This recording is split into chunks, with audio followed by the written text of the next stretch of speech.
Part of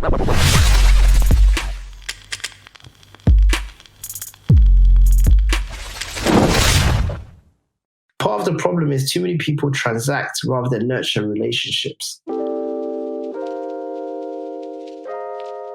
Can we agree that leadership isn't based on title or position? I have created this podcast to talk to everyday people who lead in extraordinary ways in their everyday lives, both professionally and personally, in the hope that it will inspire everyday people like you and me to realize we are everyday leaders. Welcome to Everyday Leadership. On today's episode of Everyday Leadership, I talked to Andy Ayim, who is a father, a product management coach, investor, and most importantly, a dear friend of mine for nearly 20 years. We talk about practical steps to develop self-awareness, failure, create an aspirational lifestyle, parenting, relationships, ego, and so much more. I know you're going to enjoy today's value episode. Let's get straight into it. Today, I have the pleasure of talking to my brother from another mother, Mr. Andy Ayim. I think I've known Andy for, almost about 2 decades, man. We're getting old. So it's definitely a pleasure just to have this conversation. So how are you doing, my brother? It is 7:00 in the morning as we're recording there.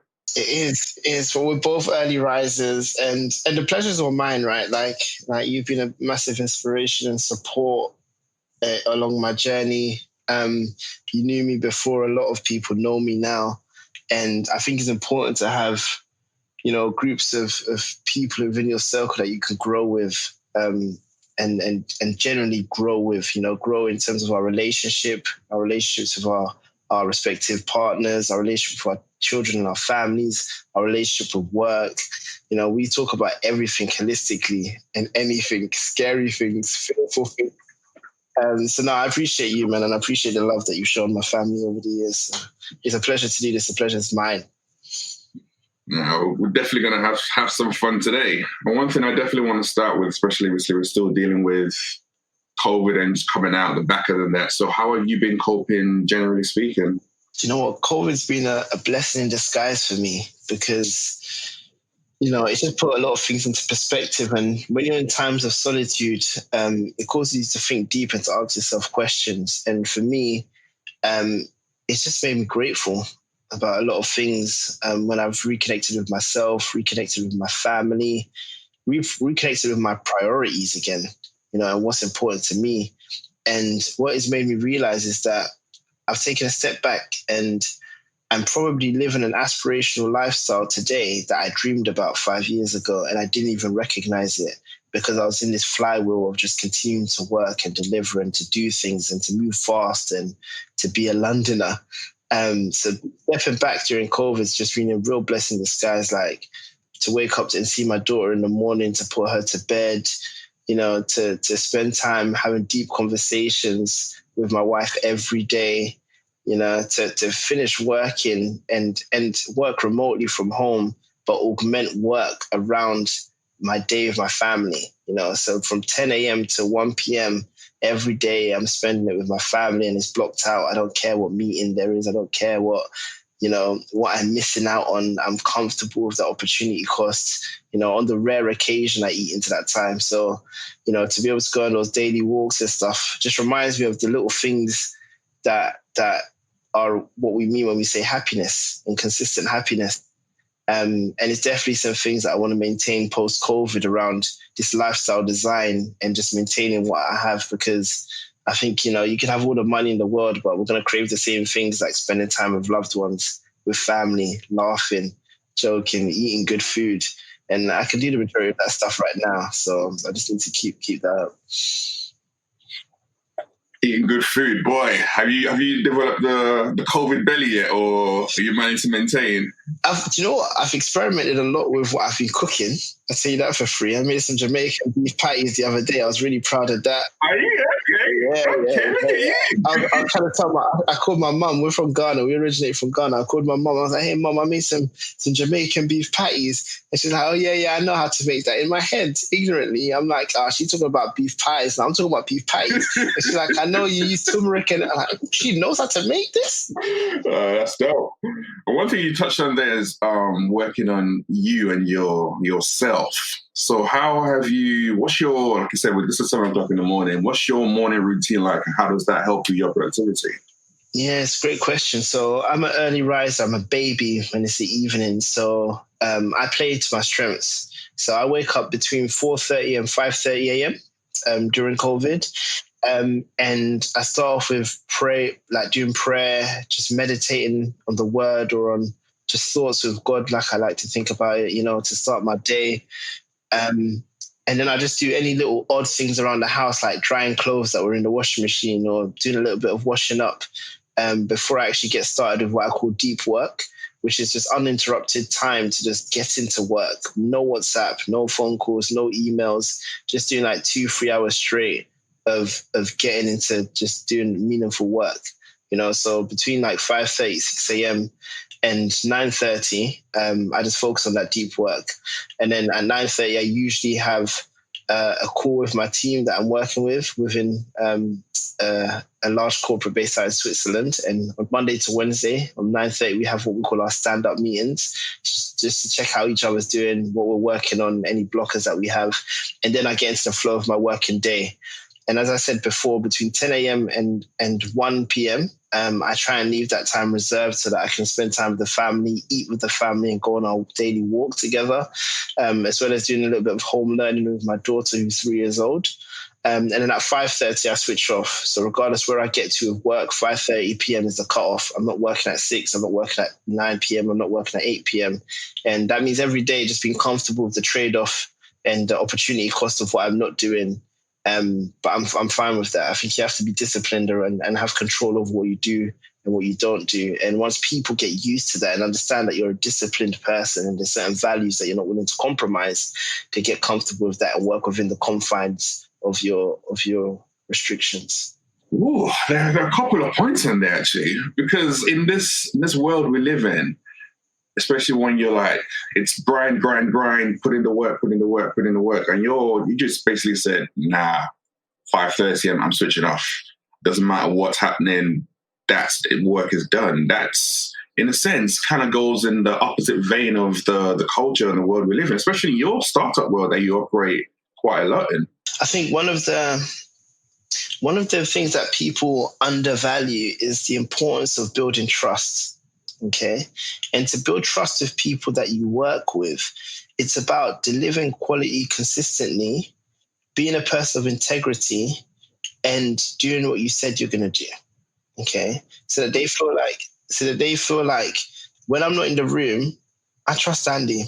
He'll make smart decisions even in our absence. He'll do the right thing. I can trust him with stakeholders. I can trust him to get through what he said he was going to get through. And then we don't talk about augmenting our quality and what we do with time. It just becomes, I trust you'll get it done. And that is a much more high quality relationship to get into than to exchange time for money, which is what most people focus on, almost like the 9 to 5. And as soon as I escape the 9 to 5, I'm then going to work on the thing that I actually love. Whereas I've got into a position over the last decade where I've moved into this space where I'm at the intersection of doing something that I'm skilled at in terms of content creation, doing something that I love in terms of product management, and actually playing at that intersection of serving people I choose to serve in the work that I do. And I talked about lifestyle design earlier. I work 3 days a week serving these corporates very intentionally. 3 days a week. I could work 5 days a week. I could earn more money. I'm leaving that on the table because I want those 2 days a week to spend more time with my family, to have fun, and to do whatever I want to do. Okay. And I choose to experiment with that time sometimes when I have ideas. So currently, an idea that I experimented with, which is gaining some more traction now, is the Angel Investing School, where I teach professionals on how to get started with investing into startups. And I run that twice a year. But again, very much intentional around how I run that. I do it twice a year in April and September. I could do it in-house for corporates. I could grow into international markets. I could run it more times a year, but I don't want to. With the time that I have, I want to guard that, and I want to be intentional. I want to grow slow, and I want to do what I want to do in the way that I want to do it. And it takes a certain level of career confidence to get into a space where you can be so intentional about your time. So you don't start off like this, right? But you can work towards it. And I just said that it took a decade, 10 years. But if I work for 50, 60 years, that 10 years is a worthwhile investment to get to this space where now I can have more dominion over what I do, who I do it with, and how I spend my time. So how do people get to that point and get to that confidence level? It took you 10 years, but you had to start from somewhere. So how do people start to develop that kind of mindset to be like, actually, here's what I'm working towards? It's a great question. I think when we talk about self-awareness in society, we don't really boil down the actionable steps to become self-aware. Mm-hmm. Okay. And I think step one for me was just really being introspective, spending time with myself and learning about what are the things I actually value. And let me write that down. Okay. And it doesn't start off perfect. You iterate on it over time and evolve it, and it will change. But you need to write down the things that differentiate what becomes a yes or no to you. Okay. So an example of like one of my values is God first, which means that, I'm not afraid to share that I believe in God and I pray, and I'll share that with friends, with family, and with colleagues. All right. Another of mine values is 2 and 5, which means pre-COVID, no more than 2 evenings a week. Am I willing to socialize with others, to speak at events, to attend events, to do something in the evening? Okay. The remainder of my evenings, I want to spend it with my family, and I want to preserve that. So regardless how many vibes, how many things are going on every week, only 2 evenings a week can I sacrifice to do things. I always have to make a trade-off decision as to what do I do versus I don't. So those are examples of the values, the things that I value. Another one is direction over speed. I'd rather gain momentum going slowly in the same direction than acting with haste going in multiple directions, right? Another one's playing the long game, which I preach about a lot, which is about delivering quality consistently over a long period of time, because it's a game of inches. And James Clear touches on this in his book, Atomic Habits, where he talks about the compounding impact of just building up small habits over a long period of time.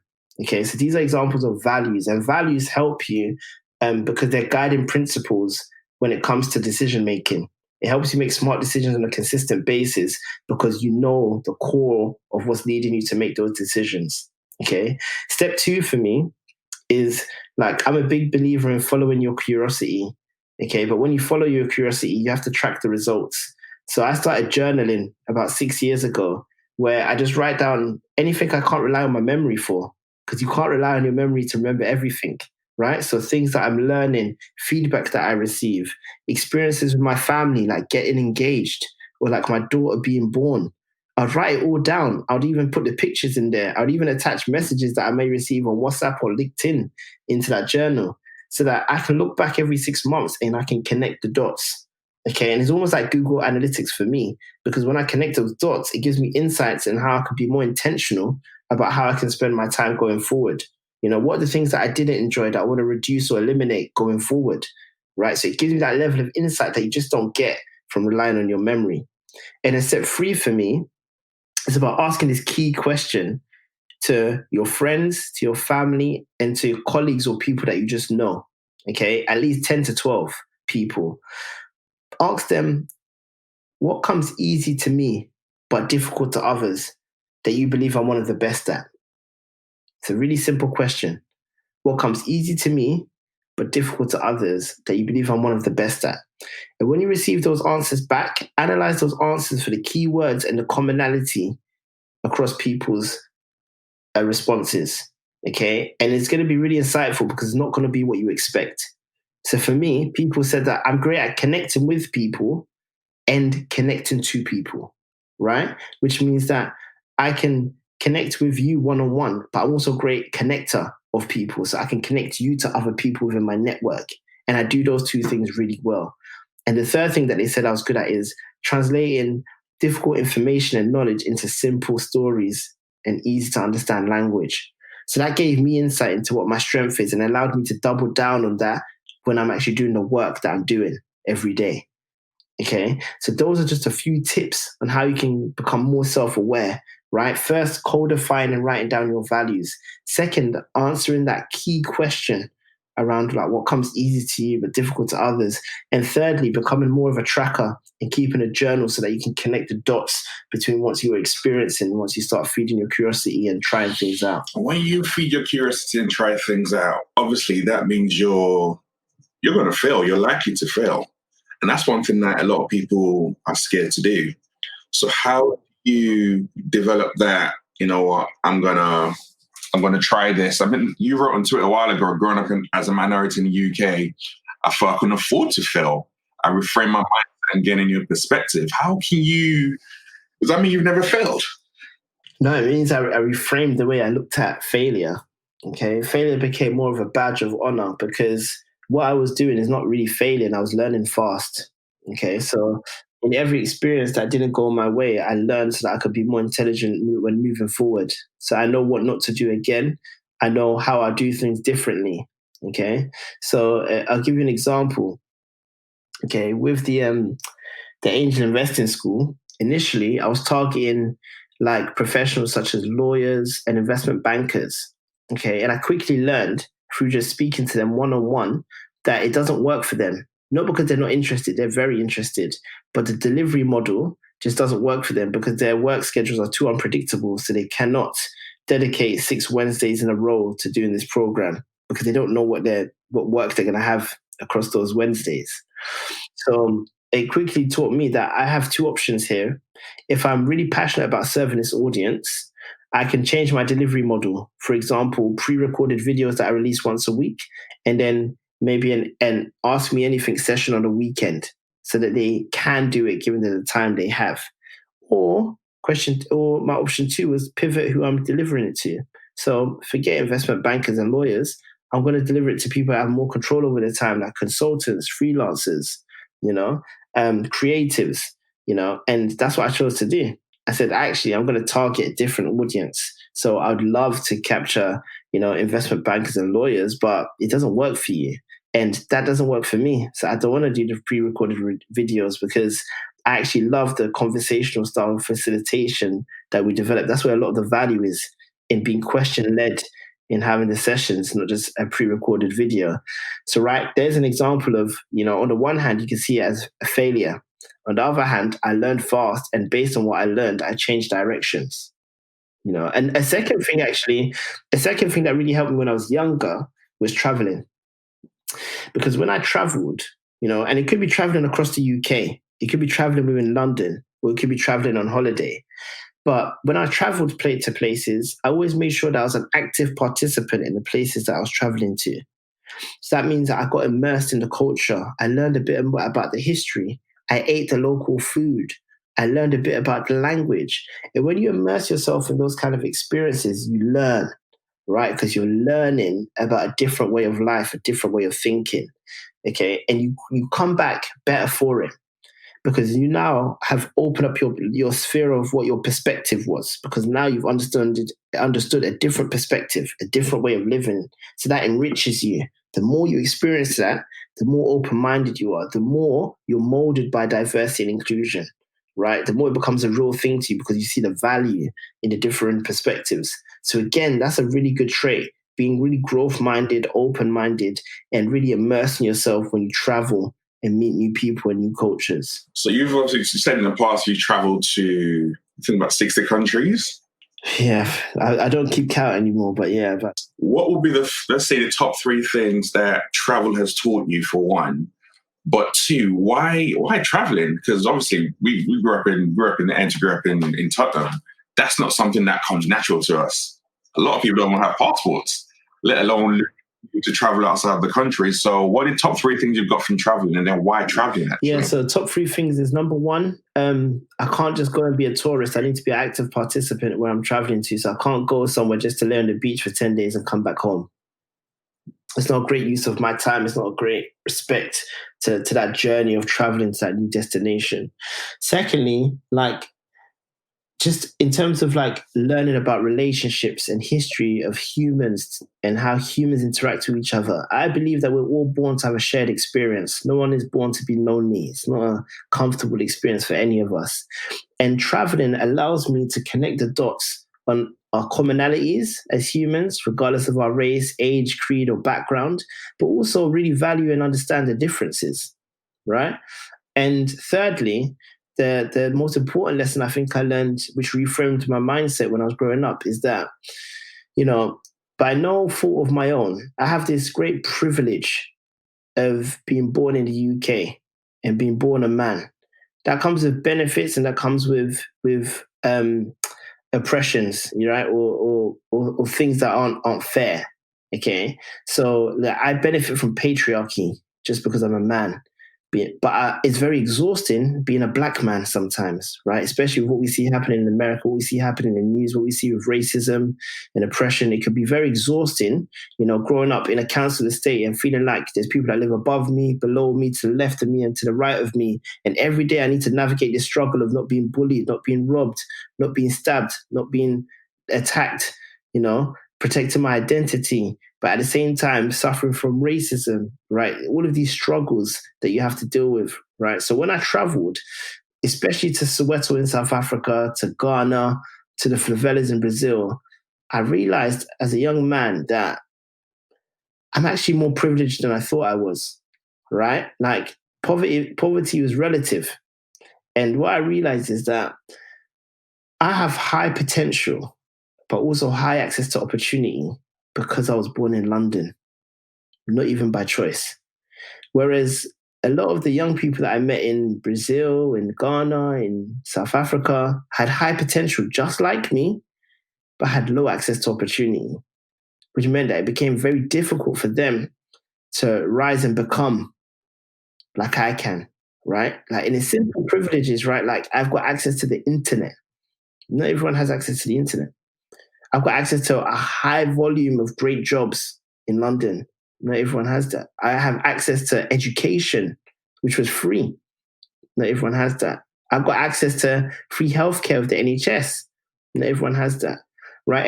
And you have to count these blessings, and through traveling, you really put that into perspective, So I know that third answer was a little bit longer, but hopefully you see the value and importance of traveling for all of us, not just myself. And even traveling in itself is a privilege. Not everyone can afford to travel. Yeah, I think it's critical. I think what you just touched on right there is actually people realizing that what you have in your hands. A lot of times it's so easy for us to compare and be like, oh, we don't have this, we don't have that. We come from a different background, different white people have privileges, all that kind of stuff. But actually, what you just said about traveling, you realize that actually we have a lot more than a lot of other people do, especially in the UK. And the more we lean into what we have and focus not on what we don't have, it helps us to build and to develop and to look at life completely differently. I know you're about to ask another question, but it helped me form a sense of identity that wasn't attached to where I grew up. Because I started to realize that where I grew up doesn't determine what I become.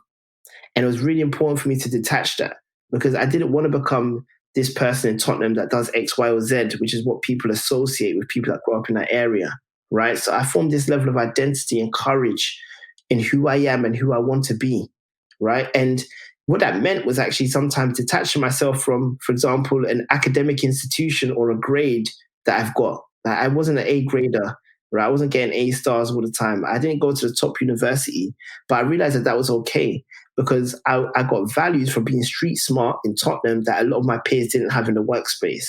I got a lot of values and learnings from being a non-conformist, right? So when I went backpacking at 21 to South America, a lot of the people in Tottenham were like, you're crazy, you're going to get killed. That's not what Black people do, right? But by being non-conformist, I had my biggest leaps in learning, right?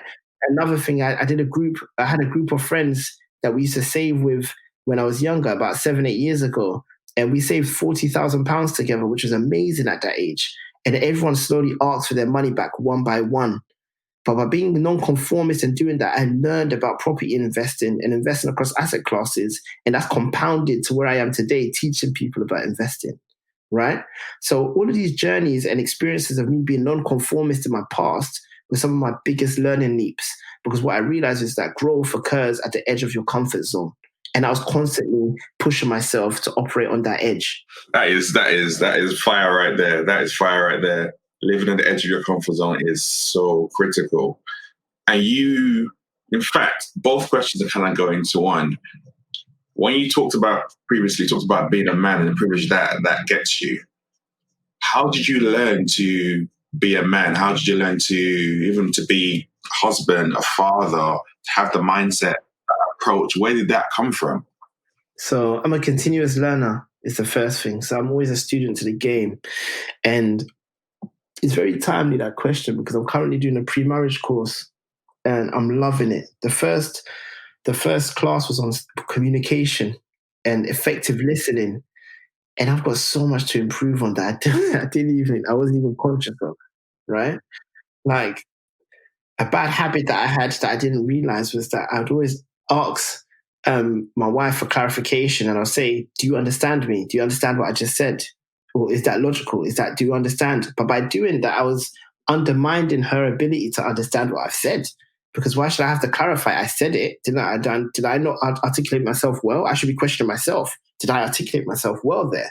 Not, do you understand? So there's these small tweaks in language that are really important. Like effective listening is about reflecting on what the person said, playing it back and summarizing to make sure that you understood what they said, and then asking probing questions to get deeper to show that I care about what you said and this is what I want to learn more about. It's not about giving advice. Sometimes when people are talking, you feel like you have to advise them back. It's not about advice. Sometimes people just want someone to hear. And the art is in listening and being silent. Sometimes they're not even having a reply or any advice. That's okay.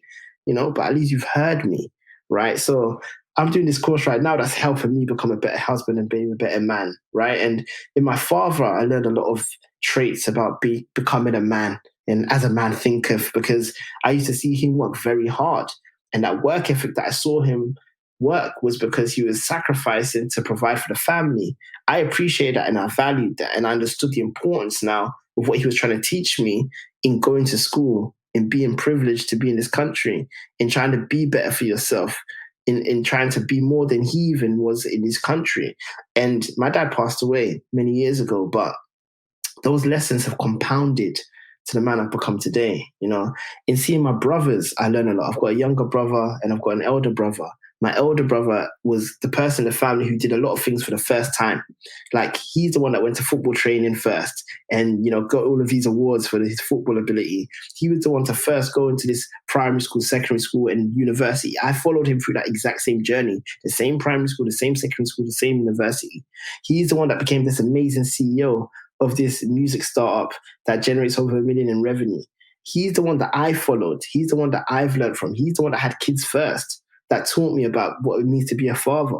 So a lot of what I've learned and what people see in the public domain about me, I've learned a lot from actually behind the scenes, being surrounded by this masterclass of great people like my brother, like my dad, but also my friends, my inner circle of friends like yourself, Shopi, like my brother Maz, my brother Abdul, the brother Dennis.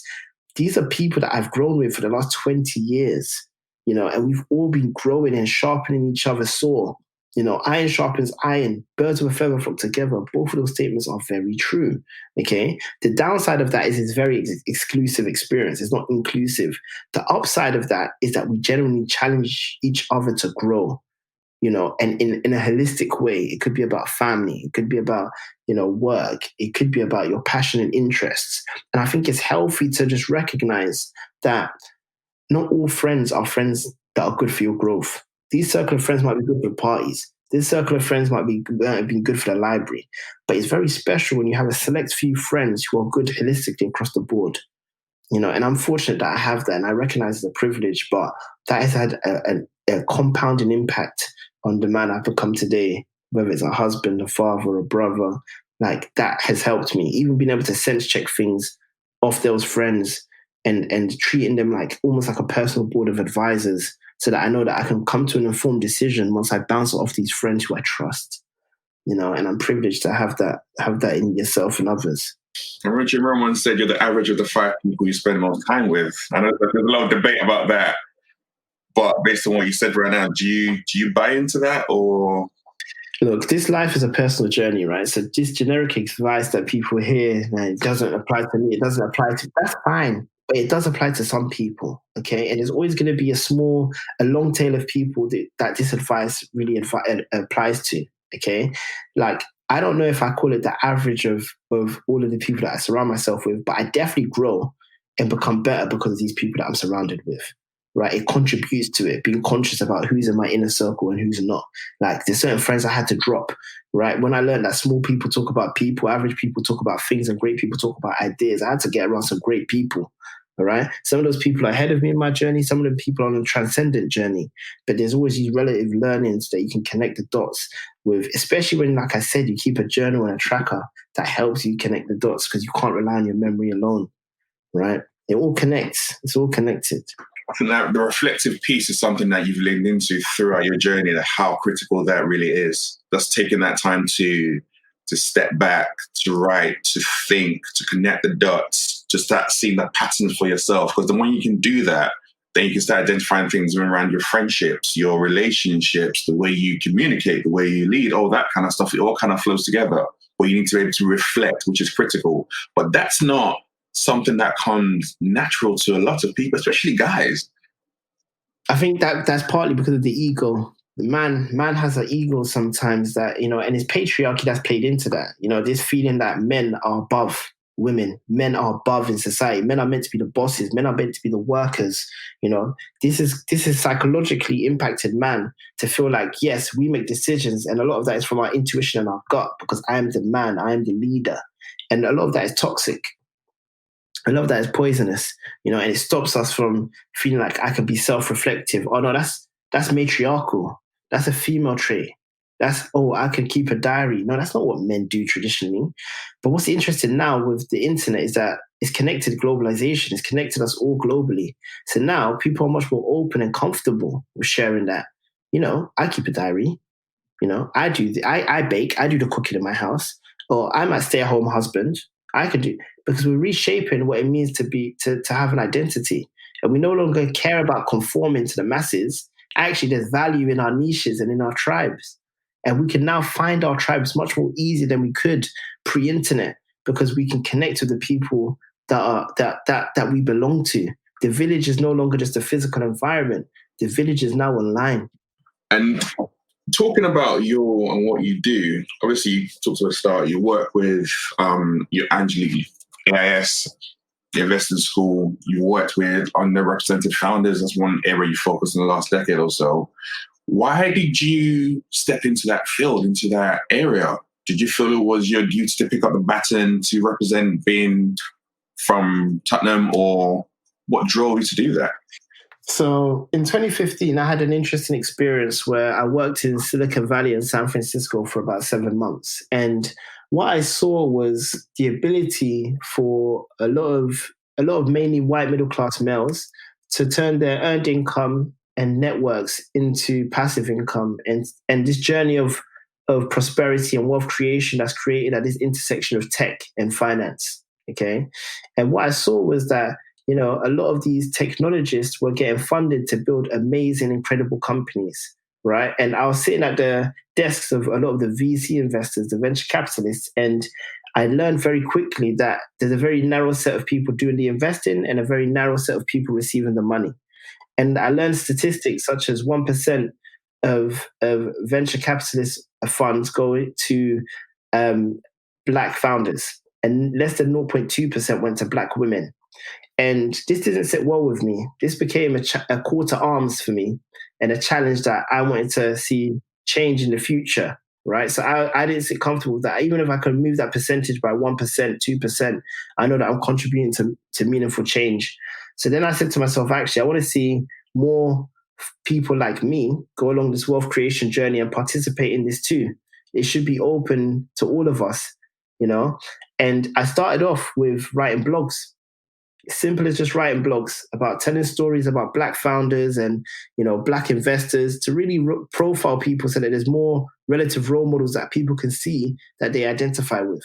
That was step one, and this is what I mean about taking this iterative journey of experimenting and committing to delivering quality consistently over the long game, right? So I blogged for about 3 years, and I wrote over about 60, 70 blogs, And then I connected the dots, again, using my journal.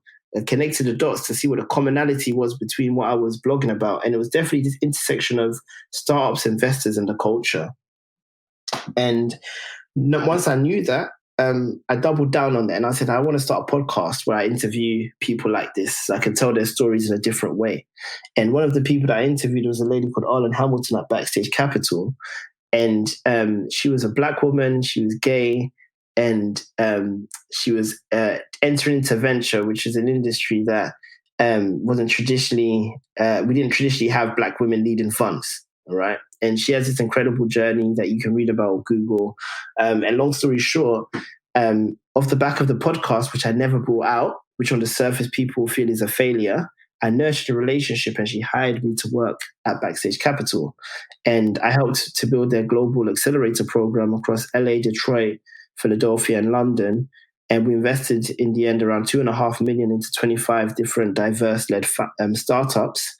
And that was me contributing to solving the problem. But then I grew deeper into the problem and realized that too many people in the culture overvalue venture capital and raising funding rather than executing on their idea, given the capability that they have. And so I said, I want to solve this problem in a different way. Okay. And I wanted to really teach people about this product mindset and the value of being iterative, experimenting, and building based on the capability and skills and resources that you do have, rather than over-indexing on what you don't have, which is venture capital and access to that. So now it changed and morphed slightly to, actually, you don't need to gain venture capital. What can you build, given who you are, what your skills are, and what your network is?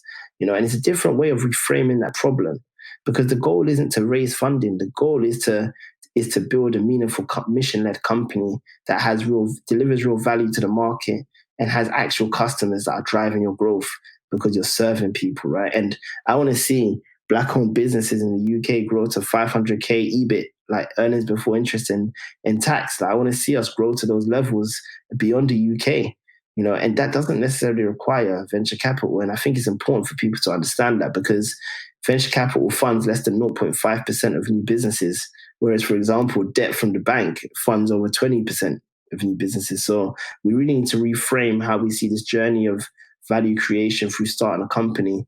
And I'm here for that. I'm here trying to help that.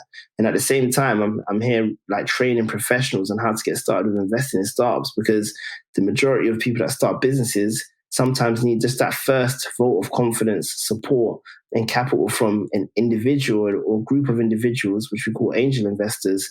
And a lot of them don't go on to raise venture capital after that, and that's okay. Right. So I'm helping to widen participation on the investor side, as well as helping startups go along this journey of creating value without venture capital. Do you think part of what has held us back as Black people has been not necessarily working together? I think it's multifaceted. This problem is systemic. Okay. So, I spoke about patriarchy and racism and stuff before, but the truth of the matter is, like, it's network driven, this industry and this access to capital, and it's a flywheel that feeds into each other. Okay, if I take someone like Mark Andreessen, who's a famous investor in the US, okay, he started an internet company. He gained investment from other middle-class white males. Okay, that investment helped him grow his business, exit, billion-dollar exit, and then he started angel investing. Then he started a VC fund called Andreessen Horowitz. Okay, with Ben Horowitz. Okay, and as a seasoned entrepreneur, he's now putting his capital to support other entrepreneurs. We haven't had that as Black people in the UK, and it's partly due to a number of reasons. One, because a lot of us are first generation in this country. It takes it's a multi-generational approach to building wealth. That's what family offices do for wealthy families, right? It's a multi-generational approach. The second thing is that, in terms of geographic dispersity, a lot of investors famously say that they want to be able to drive to their investment. They want their investment to be in arm's reach so they can support them, see them, speak to them, and know where they are, who they are, and how they can help. But the same is true for us. Now, a lot of us moved to this country. We're the emerging middle class, but we then moved into separate areas. So even though we grew up in Tottenham, we're moving to Kent, to Surrey, to Essex. So we're geographically dispersed. So now, why is that important? Because it means now that my daughter can't grow up and have all of us as uncles and aunties because we don't live next to each other. We can't have all of us own the local nursery, all of us own the local bakery. We can't have all of those systemic things because we're not even connected geographically together. Okay, and then in terms of working together and collaborating, even when we're not geographically in the same space, I can't tell you right now, like all of the top Black accountants, Black lawyers, Black financiers, but I should be able to. So we need to build our own talent networks so that we're better connected, so that when we are venturing or starting a new business, or there are opportunities within our places of work, we can refer each other into these opportunities. But in order to do that, we need to be concentrated in how we form these networks. And there are startups that are trying to solve this problem, like BYP, Black Young Professionals, right? And we need to band together and get behind these kind of startups because we do want to get better connected together and we do want everyone to win. I think there's a change in the perception now. It used to be like, oh, Black people don't like working together. I don't think that's a perception now. I think there's a lot of us that do want to work together. We just want to figure out how we can get better connected. And I think we're going along that journey now. Yeah, I definitely agree. I think the generation has changed the game completely. Tech has opened up a lot of stuff and people are definitely more like, what can we do to move the needle forward? Because we have to. We don't have a choice. Like you even talked about previously, what's going on, especially in the US right now. It's kind of like something needs to change. And now people are like, not something needs to change, but we're going to be that change and we want to get involved. And that's a lot of what you're doing with the work you've done, for example, with Backstage Capital, what you're doing in AIS and educating people as well around about investing, because that's so critical. Without the education, you don't know. You don't know what you don't know. But where you learn and then you can actually grow. And it's something that you touched on previously, actually, when you talked about your experience with the podcasting in Ireland. And you said you wanted to create a podcast. You reached out, you spoke to her. The podcast never came out, but that created an opportunity for you. And a lot of times, I think we get so focused on I want to do that and that didn't work out. It's not about the thing. It's about the learning. Yeah, you got to fall in love with the process and the journey. You got to, because the end result and the outcome is a moment, whereas the journey is the time that you spend going along that. So if you're not in love with the journey, you're going through all of that pain just for that one outcome. That doesn't actually make sense. That's a bit ludicrous, right? And part of the problem is too many people transact rather than nurture relationships. Okay, so like with Arlen and many other people along my journey, the goal wasn't to get a job. The goal wasn't to work. The goal was to just add value and nurture a long-term relationship. And if we focus a lot more on that, that's about falling in love with the journey rather than the process. Like the main reason that a lot of people don't achieve their goals, I've realized, is not because of the goals. The goals are inputs. They're like, I want to achieve this. That's easy to do. That's the start. The problem is people don't have the right systems and processes to support that goal in happening. Okay. And, again, James Clear talks about this in his book, Atomic Habits, but, like a system that helps me is my journal. It helps me connect the dots. It helps me stay accountable to my goals. A system that helps me when I'm working with teams at work is that every 4 weeks, we check in on our main goal the main goals that we want to achieve over this quarter to say, are we actually on track to achieving that or not? And let's be honest and have a discussion. If not, why not? What have we learned from that and how can we course correct? So putting these intentional processes and systems in place helps us then achieve the goal. But the system needs to be the process. It needs to be the journey. It needs to be things that you're doing intentionally to keep you accountable. Something else that I do is I send sometimes a weekly email or a weekly chat, a message in the chat to the leadership team to say, how are our goals shaping the decisions that you're making? Because I want them to make smart decisions that contribute to our goals and not to make decisions based on gut or based on things that doesn't help us achieve our goal. I'm trying to help them ruthlessly prioritize by keeping the goals front of mind so that they can be self-directed and keeping themselves accountable. So sometimes we need to develop the right systems to help us achieve the goal, but we over-index on the goal and not the systems, in the same way that we overvalue ideas and underrate execution, which is why a lot of startups just don't get off the ground. Because we treat it like we're starting a business and we put all this pressure on ourselves to be entrepreneurs rather than fall in love with the idea of I've got a problem to solve, and I'm gonna solve that problem even if it's in a small, meaningful way, right? Becoming a problem solver and a creative problem solver is a different view from I'm just starting a business. Okay. And that's how I've treated the angel investing school. I've just solved the problem in a small, intimate, meaningful way to me with 17 people, and I'm going to do it with 30 people in September. Okay. My goal isn't to become an entrepreneur to start a business. That's a byproduct of the process I'm going through. How do you define leadership? Because you just talked in leadership that you reach out to leadership in where you currently work right now 3 days a week. So how do you actually define leadership, generally speaking, as a person? I'm not fully sure, it's the honest answer to that. Because my thoughts keep evolving every year. Like this year, I've accepted and understood that I need to empower every member in my team to feel like they can lead and they can coach each other. Like it is not something that should fall upon one person. The manager by default isn't the only leader, in a team. We all have the ability to lead. We have the ability to lead, like you always talk about at home, in our friendship circles, as with our colleagues, right? And I think, like, what are the core things that I'm talking about when I'm talking about leading people? And I think it's about inspiring them, helping people to act. I think it's about not managing people, but really like coaching them and supporting them through a certain direction. It's about teaching, and that's why for me, I haven't really arrived at a definition of what it means to lead, but I know some of the characteristics or the byproducts of leading, if that makes sense. It's an ever-evolving thing. I'd love to learn what your definition is. I know you probably put it. I think, honestly speaking, leadership for me, it just comes down to influence.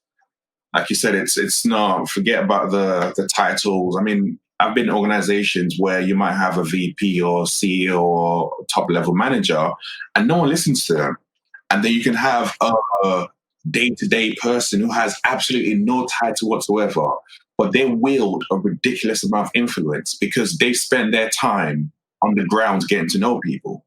And they're the people that when you want to make that change in that company, they'll be like, oh, we're going to change this system, for example, and they want to do it, people get behind them.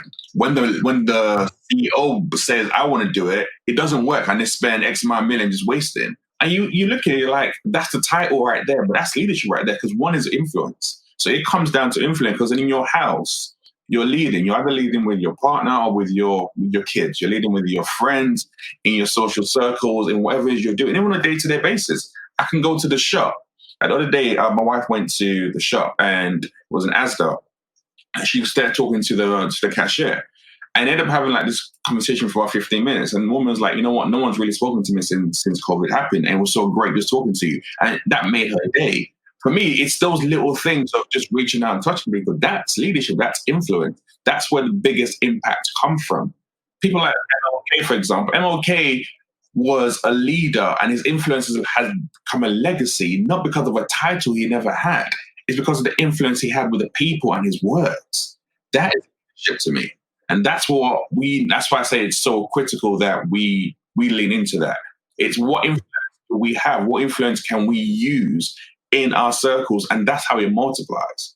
So what you're doing right now with AIS, for example, is leadership, because you're influencing and changing the lives and the minds of people and the way they look at investing.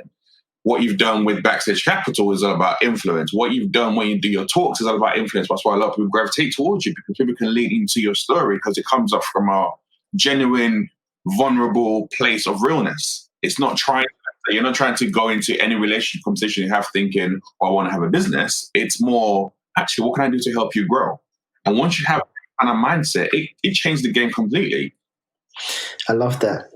And what you just described there is the importance of recognizing what it means to be a key person of influence, especially when you detach that from social media and followers, which is what I think people get confused with today, because influence in the right circles goes a lot further than, just influence in terms of your follower count on a social media platform. So yeah, I adhere a lot to what you just shared. Thank you. Now, one thing I did promise was going to keep to time, so I'm going to run through a quick fire round before we lock off, even though there's so much we can go into, but we're not going to have a chance to go through right now. So question number 1, what has investing in stocks, shares, and startups taught you that you can apply to your daily life? It's taught me about being disciplined, being patient, and playing the long game.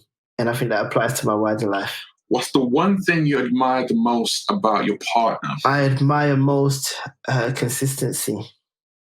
She's true to who she is in and outside of the house, and she's been consistent with that for years. What's the biggest lesson that you have learned so far? I think one of the biggest lessons I've learned is just the value of nurturing long-term relationships, because value comes from people. People create products, people create businesses, people create the value in everything that we do. So like always think about how you can nurture a long-term relationship with people and not just transact for the moment. What are the 3 key guiding principles for Andy? Oh, I've got so many guiding principles. You're going to ask me just to pick 3? That's unfair. Okay, 3 guiding principles. Play the long game, direction over speed, and be a continuous learner and be willing to change in the face of evidence. And the last question would be, what do you want the Andy legacy to be? I think when I leave this world, I want people to be able to say that, you know, Andy was someone that was very driven by his values, stuck to those values, and was a man of integrity for that. And he was selfless in ensuring that he helped people move along this journey from poverty to wealth creation. And it's something that we can learn on, even though he's gone now. You know what? As someone who's known you for the last 2 decades, that's something that it's already happening. That legacy is already living live and true. Why you're still here and you're already doing that. And I'm proud to just be on that journey and just watch you grow and develop. It's been an absolute pleasure. So where can people hear more about you, what you do, tap into the world of this wealth that you just dropped on us? No, I appreciate that. I've got a fantastic newsletter that I send out every Monday, which shares more about, you know, news, opportunities, and even jobs in tech for minorities in the UK. And you can find out more about me in that newsletter on andyayim.com. And Ayim is spelled AYIM for mother. I'm also on Instagram and Twitter, reducing the amount of time I spend on there, I have to be honest, but that's Andy's HVC. That's Andy's HVC, which stands for High Value Conversations, not VC. And you can also just connect with me on LinkedIn, Andy Ayim.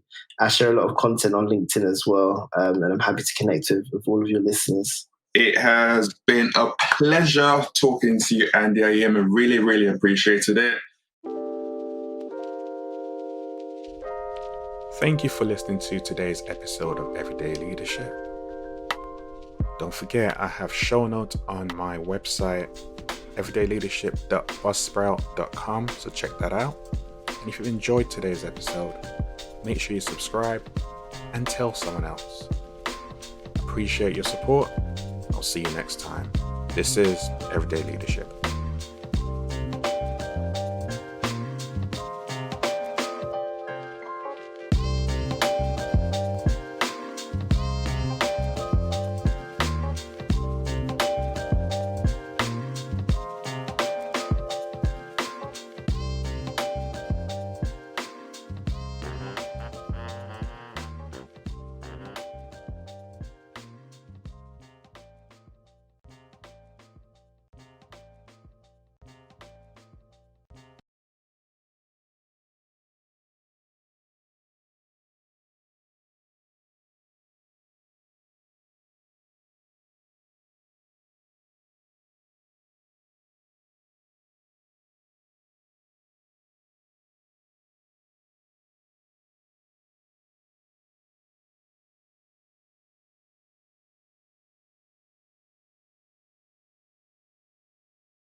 Bye.